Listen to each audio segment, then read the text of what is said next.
আসসালামু আলাইকুম এভরিওয়ান, চলে আসলাম নতুন একটা ভিডিও নিয়ে। তো আমি আজকে শিম ভর্তা করেছিলাম। তো প্রসেসটা দেখতে থাকবেন। আর আমি বাড়ি থেকে চলে আসছি, মানে আমার বাবার বাড়ি থেকে। তো এসেই হুটহাট করে রান্না বান্নার তেমন একটা প্রস্তুতি ছিল না, তো ভাবলাম একটু ভর্তাটা করে নিই। তো এই যে দেখুন, বাড়িতে ছিলাম না, উঠানটা অনেকটাই ময়লা হয়ে আছে। তো এখন একটু হালকা পাতলা ঝাড় দিয়ে রান্না করতে চলে আসছি। তো এখানে আমার আম্মু এই সবজিগুলা দিয়ে দিয়েছিল আসার সময়। কিছু শিম আর পেঁয়াজ কলি আর বেগুন। তো এগুলা আমি এখন সব কিছু রান্না করছি না, শুধু শিমটা ভর্তা করব। তো এখানে ভাত চুলায় দিয়ে দিয়েছি আর কড়াই দিয়ে দিয়েছি অন্য চুলায়।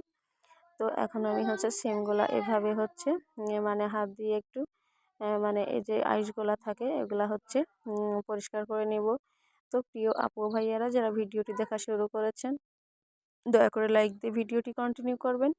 আর যারা প্রথমবার আসছেন, অবশ্যই সম্পূর্ণ ভিডিওটি দেখে আমার চ্যানেলটা সাবস্ক্রাইব করে পাশে থাকবেন। তো সবাইকে একটা উদ্দেশ্য করে যে উদ্দেশ্যে কথাটা বলবো, যে লাইক দিয়ে কেউ বের হয়ে যাবেন না। এই কাজটা যারা করেন, প্লিজ এই কাজটা না করে সম্পূর্ণ ভিডিওটি দেখে তারপরে কমেন্ট দিবেন। তো এখন আমি সমস্ত শিমগুলা এভাবে একটু পরিষ্কার করে মানে ইয়ে করে নিচ্ছি।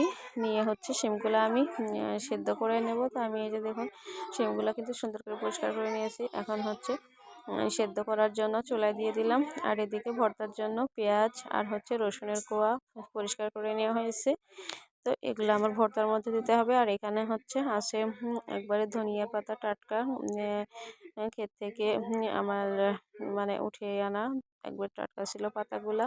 তো এখন আমি এগুলো একটু ধুয়ে পরিষ্কার করে নিব। আর শিমগুলা কিন্তু আমার এদিকে সেদ্ধ হয়ে গেছে। এখন চলে আসছি কড়াইতে। তো কড়াইতে আমি এখন তেল দিয়ে দিব। তো পানিটা শুকিয়ে নিয়ে তেলটা দিব, যাতে তেলটা ছিটে গায়ে না আসে। তো এইটা একটু আমরা সবসময় খেয়াল করেই করব। তো এখানে আমার কড়াইয়ের পানিটা শুকিয়ে গেছে। এখন আমি এখানে তেল দিয়ে দিচ্ছি। তো তেলটা গরম করে আমি এর মধ্যে দিয়ে দেব। এখন প্রথমে দিয়ে দিচ্ছি রসুন কুচিগুলা। তো রসুন কুচিগুলা দিয়ে আমি একে একে অন্যান্য যে উপকরণগুলো ভর্তায় দিব সেগুলা দিচ্ছি। তো প্রথমে রসুন কুচি দিলাম, তারপরে এখন দিয়ে দিচ্ছি পেঁয়াজ কুচি।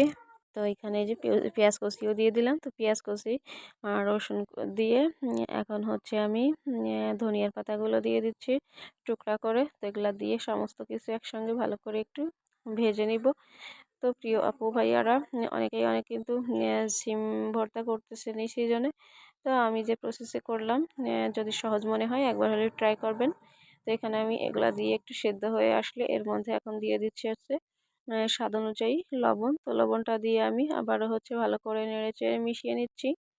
তো আমার ভিডিওটি কেমন লাগলো অবশ্যই আমাকে কমেন্টে জানাবেন।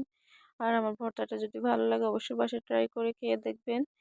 আর এখন দিয়ে দিচ্ছি আমি এখানে ঝালের জন্য প্রথমে শুকনো মরিচ দিয়ে দিলাম 4টা। তো আপনারা চাইলে কিন্তু আরও বেশিও। আর এই মরিচগুলো আমি আমাদের কাছ থেকে ছিঁড়ে আনলাম এখনই মাত্র। তো ওগুলাও দিয়ে দিলাম। তো এগুলা দিয়ে একটু ভেজে দিচ্ছি। তো এগুলা ভাজা হয়ে গেছে। এখন আমি যে সিদ্ধ করে নিয়েছিলাম শিমগুলা, তো ওই শিমগুলা কিন্তু এখন দিয়ে দিলাম। তো শিমগুলা দিয়ে আমি পেঁয়াজ রসুন আর মরিচের সঙ্গে একটু ভেজে নেব। তো এই যে দেখুন, আমি কিন্তু নেড়ে চেড়ে নিচ্ছি, সুন্দরভাবে ভেজে নিচ্ছি। তো এখন এগুলো আমি সুন্দর করে নেড়ে চেড়ে মিশিয়ে নিচ্ছি সব কিছু একসঙ্গে। তো এই যে একটুখানি হলুদ দিয়ে দিলাম, মানে কালারের জন্য। এটা অপশনাল, না চাইলে না দিতে পারেন, সমস্যা নাই। কিন্তু আমি একটু দিলাম যেন কালারটা একটু ভালো দেখা যায় এর জন্য। তো দেখুন, আমার কিন্তু শিমটাও ভাজা হয়ে গেছে। এখন কিন্তু আমার মানে পাটায় বাটার জন্য প্রস্তুত নিতে হবে, কারণ আমি এটা পাটায় বেটে ভর্তাটা করবো। তো আমি একটু খুন্তি দিয়ে শিমগুলা ভেঙে ভেঙে দিলাম বাটার সুবিধার্থে। তো এখন পাটাটা আমি ধুয়ে পরিষ্কার করে নিয়েছি। আর এখন পাটার উপর দিয়ে দিলাম। এখন সব কিছু আমি একত্রে সুন্দর করে বেটে নিব। তো এই যে আমি বেটে নিচ্ছি। তো যারা আমার ভিডিওটি এতক্ষণ ধৈর্য সহকারে দেখলেন তাদেরকে জানাই অসংখ্য ধন্যবাদ। আর যারা এখনও লাইক দেননি তাদেরকে রিকোয়েস্ট করব অবশ্যই আমার ভিডিওটি লাইক দিয়ে দিবেন, আর পারলে একটু শেয়ার করে দেবেন সবার মাঝে। আর আপনাদের একটা লাইক আমার ভিডিওটি সবার মাঝে পৌঁছে দিতে অনেক হেল্প করে। তো এই রিকোয়েস্টটা সবসময় করি যেন আমার প্লিজ একটা লাইক দিয়ে ভিডিওটি কন্টিনিউ করবেন। তো এই যে আমি সমস্ত কিছু একসঙ্গে ভালো করে বেটে নিচ্ছি। তো আমার আজকের ভিডিওটি কেমন হয়েছে অবশ্যই কমেন্টে জানাবেন। আর যারা ফুল ওয়াচ করেছেন তাদেরকে জানাই অসংখ্য ধন্যবাদ।